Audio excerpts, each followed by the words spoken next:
ይስጥልን ውድ ኢትዮ ከረንት ዩቲዩብ ገጽ ተከታዮችና አድማጮች እንደምን አላችሁ? ለዕለቱ የተመራሩትን አርዕስተ ዜና ወደ እናንተ ይዘን ቀርበናል። በመካከለኛው ምስራቅ የተፈጠረው ጦርነት ከዕለት ዕለት ከፍተኛ ጉዳት እየደረሰ ነው።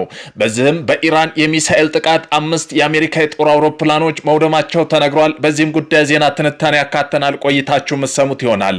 ሰሜን ኮሪያ በዛሬው ዕለት 10 ባላስቲክ ሚሳኤል ወደ ምስራቃዊ ባህር ዳርቻ ተኩሳለች። ዓለም በስጋት ውስጥ የከተተው የዛሬ ሰሜን ኮሪያ ድርጊት በቀጠና ያለው ውጥረት ወደ አዲስ ምዕራፍ አሸጋግሮታል። በዜና ትንታኔ የምሰሙት ይሆናል። ሩሲያ ለኢራን ድጋፍ እያደረገች ሳይሆን እንዳልቀረ ፕሬዝዳንት ትራምፕ ተናገሩ። የአሜሪካው ፕሬዝዳንት ዶናልድ ትራምፕ ዛሬ ለፎክስ ኒውስ በሰጡት ቃል የሩሲያው ፕሬዝዳንት ቭላዲሚር ፑቲን በመካከለኛው ምስራቅ ካለው ጦርነት ጋር በተያያዘ ለኢራን ድጋፍ እያደረጉ መሆኑን እንደሚያምኑ ገልጸዋል። በዜና ትንታኔ ተሰሙታላችሁ። አሜሪካ ተጨማሪ ባህር ኃይል አባላትና የጦር መርከቦች ወደ መካከለኛው ምስራቅ ልታሰማራ ነው። የአሜሪካ ባህር ኃይል ወታደሮችና የጦር መርከቦች ወደ መካከለኛው ምስራቅ የሚንቀሳቀሱ ነበር ተብሎ ባለስልጣኑ ለቢቢሲ አረጋግጠዋል። የዜና ትንታኔ ይመለከተዋል። ሰብአዊ ድርጅት እስራኤል በሊባኖስ በህገ ወጥ መንገድ ነጭ ፎስፈረስ ተጠቅማለች ሲል ወነጀለ። የሰብአዊ መብት ድርጅቶች በዚህ ወር መጀመሪያ እስራኤል በደቡብ ሊባኖስ የሚገኝ መኖሪያ መንደሮች ውስጥ ነጭ ፎስፈረስ መጠቀሟን የሚያሳይ ማስረጃ ማግኘቱን ገልጸዋል። ይህ ድርጊት ዓለም አቀፋዊ ሰብአዊ መብት ህግጋት የጣሰ መሆኑን አመላክቷል። የዜና ጥንቅራችን አካተነዋል። ቆይታቸው መሰሙት ይሆናል። ፕሬዝዳንት ዶናልድ ትራምፕ የጦር እቅዳቸው ለ100 ቢሊዮን ዶላር ኪሳራ ይዳረጋል ተባለ።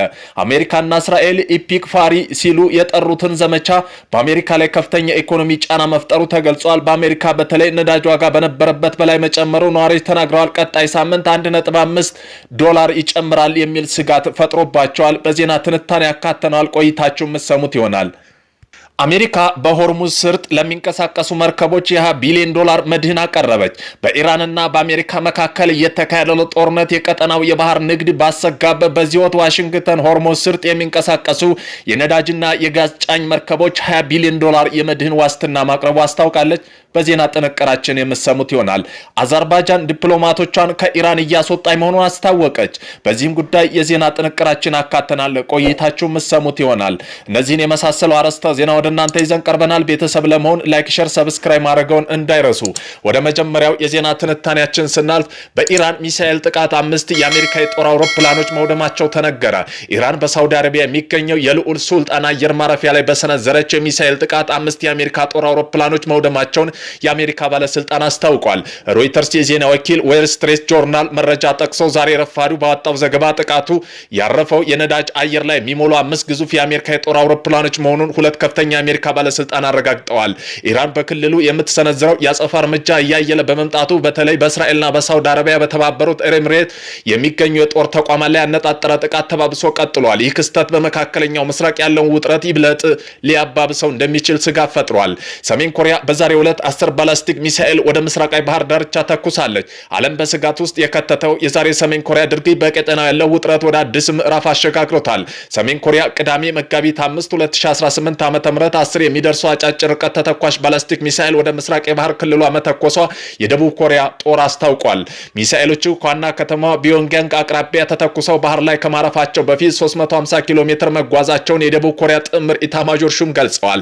ድርጊቱ አሜሪካና ደቡብ ኮሪያ ፍሪደም ቪልድ የተሰኘውን የጋራ ወታደራዊ ልምምድ በማካሄድ ላይ ባሉበት ወቅት የተፈጠረ ሲሆን ሰሜን ኮሪያ ልምምዱን የወረራ ዝግጅት በማለት ስትኮንነው ቆይታለች። ምንም እንኳ በዋሽንግተን በኩል ከሰሜን ኮሪያ ጋር ዳግም የዲፕሎማሲ ንግግር መጀመር ፍላጎት ቢታይም የዛሬው የሚሳኤል ሙከራ በቀጠና ያለው ውጥረት ዳግም ቀስቅሶታል። አሜሪካና ደቡብ ኮሪያ ድርጊቱን ቀስቃሽ ሲሉ የገለጹ ሲሆኑ የደቡብ ኮሪያ ጦር ከጃፓን ጋር በመሆን ክትትል እያደረገ መሆኑን አስታውቀዋል። ሩሲያ ለኢራን ድጋፍ እያደረገች ሳይሆን እንዳልቀረ ፕሬዝዳንት ትራምፕ ተናገሩ። የአሜሪካው ፕሬዝዳንት ዶናልድ ትራምፕ ዛሬ ለፎክስ ኒውስ በሰጡት ቃለ ምልልስ የሩሲያው ፕሬዝዳንት ቭላዲሚር ፑቲን መካከለኛው ምስራቅ ካለው ጦርነት ጋር በተያያዘ ለኢራን ድጋፍ እያደረጉ መሆኑን እንደሚያምኑ ገልጸው ሰሞኑን ሩሲያ የአሜሪካ ጦር መርከቦች መገኛ ቦታ ለኢራን መረጃ በመስጠት ለድሮና ለሚሳኤል ጥቃት እያገዘች እንደሆነ በመገናኛ ብዙሃን ሲዘገብ ነበር። ትራምፕ ሩሲያ ለኢራን መረጃ እያጋራች ስለመሆኑ ተጠይቀው ሲመልሱ ፑቲን ትንሽ እየረዳቸው ሳይሆን አይቀርም ያሉ ሲሆን ይህም የአሜሪካ ለዩክሬን ጦር ከምታደርገው ድጋፍ ጋር ያይዘውታል። እነሱ ያደርጉታል እኛም እናደርገዋለን ብለዋል። ፕሬዝዳንቱ ሩሲያ ይህንን እያደረገች ያለው አሜሪካ በዩክሬን በኩል ለምታደርገው ተሳትፎ እንዳንድ አጸፋ ሊሆን እንደሚችል ጠቁመዋል። ከዚህ ቀደም በዚህ ጉዳይ ላይ ለትራምፕ ተጠይቀው ሩሲያ መረጃ ብታጋራ ውጤታማ እንዳልሆነችና ኢራን በአሁኑ ወቅትም በጥሩ ሁኔታ ላይ እንዳልሆነች በመጥቀስ ድጋፍ ፋይዳ እንደሌለው አመላክተው ነበር። ሩሲያ መንግስት ለኢራን ደህንነት መረጃ እየሰጡ አይደለም ሲል ከዚህ ቀደም አስተባብለዋል። ተጨማሪ ባህር ኃይል አባላትን የጦር መርከቦች ወደ መካከለኛው ምስራቅ ልታሰማራ ነው።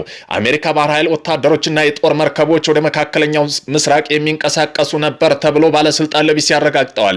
የኢራን ያጸፋ ጥቃቶች የአየር ጉዞ ቦታ በጥቅም ላይ የነዳጅ ዋጋ ከፍ በማድረግ ተቋማቱ ምንም ስጋት የሌለው ቢሆን በሀገር ውስጥ ባሉ ምክር አካሎችና ኤክስ የሚቆጣጠሩ የሕክምና ቦታ በጥቅም ላይ የሚገቡ ሆነዋል። ተጨማሪም የአሜሪካ ባህር ኃይል ወታደሮችና የጦር መርከብ መካከለኛው ምስራቅ ይንቀሳቀሳሉ ተብሎ እንደሚጠበቅ ሁለት ባለስልጣን አረጋግጠዋል። ባለስልጣኑ ይህ አጋዥ ኃይሎች ከባህር ኃይል ሰራዊት የሚውጣጡ መሆናቸው የገለጹ ሲሆን አንድ ባለስልጣን ደግሞ ቡድኑ የሚመራው በጃፓን የሚገኘው ዩኤስ ትሪፖል ባህር ኃይል ክፍል መሆኑን ጨምረው ገልጸዋል። ዩኤስ ትሪፖል የሚመራው ክፍል በተለምዶ በርካታ የጦር መርከቦች የተደራጀ ሲሆን ወደ 5000 የሚጠጉ መርከበኞችና ባህር ኃይል ወታደሮች ያቀፈ ነው። የጦር መርከቦች ወደ መካከለኛው ምስራቅ እንደሚሄዱ የተሰማው ፕሬዝዳንት ዶናልድ ትራምፕ የአሜሪካ ጦር ዓለም አቀፋዊ ወሳኝ የነዳጅ ማመላለሻ መስመር በሆነው ሆርሙዝ ወሽመጥ ውስጥ የሚገኘው በካርጅ ደሴት የሚገኘውን ኢራን ወታደር መሰረተ ልማት ሙሉ በሙሉ እንደዋደመ ከገለጹ በኋላ ነው። ሂውማን ራይቶች እስራኤል በሊባኖስ በህገወጥ መንገድ ፎስፎረስ ተጠቅማለች ሲል ወነጀለ። እስራኤል በደቡብ ሊባኖስ የሚገኘ የመኖሪያ መንደሮች ውስጥ ነጭ ፎስፎረስ መጠቀሙን የሚያሳይ ማስረጃ ማግኘቱን ገልጿል። ይህ ድርጊት ዓለም አቀፍ የሰብአዊ መብት ህግጋት የጣሰ መሆኑን አመላክተዋል። በመቀመጫው ኒውዮርክ ያደረገው ይህ ሰብአዊ መብት ተሟጋች ቡድን የ7 ምስሎች ትክክለኛ ማረጋገጡን ገልጾ ምስሎቹ በደቡብ ሊባኖስ የሁሞር በተባለ መኖሪያ አካባቢ የነጭ ፎስፎረስ ጥይቶች ሲተኮሱ የሚያሳይ ይሆናል። በዚህ ምክንያት መጋቢት 3 2026 እንደ አውሮፓ አቆጣጠር ቢያንስ 2 ቤቶች ላይ የእሳት ቃጠሎ መነሳቱን ይፋ ተሟጋቾች የሊባኖስ ተመራማሪ የሆኑት ራምዚ ካይስ እስራኤል ጦር በመኖሪያ አካባቢ ህገወጥ መንገድ ፎስፎረስ መጠቀም እጅግ አሳሳቢ ከመሆኑም በላይ በሰላማዊ ሰዎች ላይ አስከፊ መዘዝ ያስከትላል ብለዋል። አክለውም ነጭ ፎስፎረስ የማቃጠል ባህሪ ለሞት ወይም ለህይወት ዘመን ስቃይ ለሚያደርግ አሰቃቂ አካላዊ ጉዳት ሊያጋልጥ ይችላል ብለዋል። አየር ላይ የሚፈነዱ ነጭ ፎስፎረስ ሰዎች የሚኖርባቸው አካባቢ መጠቀም ያለምንም ልዩነት የሚፈጸም ህገወጥ ጥቃት ነው ሲሆን ሰላማዊ ሰዎች ከጉዳት ለመጠበቅ መውሰድ ያለባቸው አስፈላጊ ጥንቃቄ የሚደነግገው ዓለም አቀፍ የሰብአዊ መብት ህግ አይከተልም። ይህ የኬሚካል ንጥረ ነገር ከኦክሲጅን ጋር ሲገናኝ የሚቀጣጠል ሲሆን ቤቶችና እርሻ ቦታ፣ ሌሎች የሲቪል ንብረቶች ሊቃጠሉ ይችላል። በሁማር ውስጥ የጦር መሳሪያ በሰዎች ስብስብ በህገወጥ መንገድ ጥቅም ላይ መዋላቸው የደረሰ ሲሆን ይህም በመኖሪያ ቤቶችና በሌሎች ሲቪል ንብረቶች ላይ የእሳት ቃጠሎ እንዲነሳ ምክንያት ሆነዋል። አሜሪካ በሆርሙዝ ስርጥ ለሚንቀሳቀሱ መርከቦች የ$20 ቢሊዮን መድን አቀረበች። በኢራንና አሜሪካ መካከል እየተካሄደ ያለው ጦርነት የቀጠናው ባህር ንግድ ባሰጋበት በዚህ ወቅት ዋሽንግተን በሆርሙዝ ስርጥ ለሚንቀሳቀሱ ነዳጅና የጋዝ መርከቦች $20 ቢሊዮን የመድህን ዋስትና ማቅረቧን አስታውቃለች። የአሜሪካ ዓለም አቀፋዊ ልማት ፋውንዴሽን ኮርፖሬሽን እንደገለጸው ከሆነ የውሳኔ የተላለፈው ፕሬዝዳንት ዶናልድ ትራምፕ ቀጥተኛ ትዕዛዝ ነው። ዋናነት በመርከቦች አካል በማሽነሪዎች ጭነት ላይ ለሚደርስ አደጋዊ ጥበቃ የሚሰጥ ሲሆን ዓላማው ጦርነት ምክንያት የተረበሸውን የንግድ መርከቦች ራስ መተማመን ለመመለስ ነው። የሆርሙዝ ስርጥ ዓለም አቀፋዊ ደረጃ 20% የሚሆነው የነዳጅ ፍጆታ የሚያልፍበት ወሳኝ መስመር ሲሆን ኢራን እስላማዊ አብዮታዊ ዘብ ሰርጡን ለአሜሪካ አጋሮቿ መዝጋቷ ማስታወቋ ይታወቃል። ይህ አዲስ የመድህን እቅድ ባህር ላይ ለሚፈጠሩ ፖለቲካና ወታደራዊ ስጋቶች የፋይናንስ ዋስትና በመስጠት የኃይል አቅርቦት መቋረጥ ለመከላከል ያለመ ነው ተብሏል።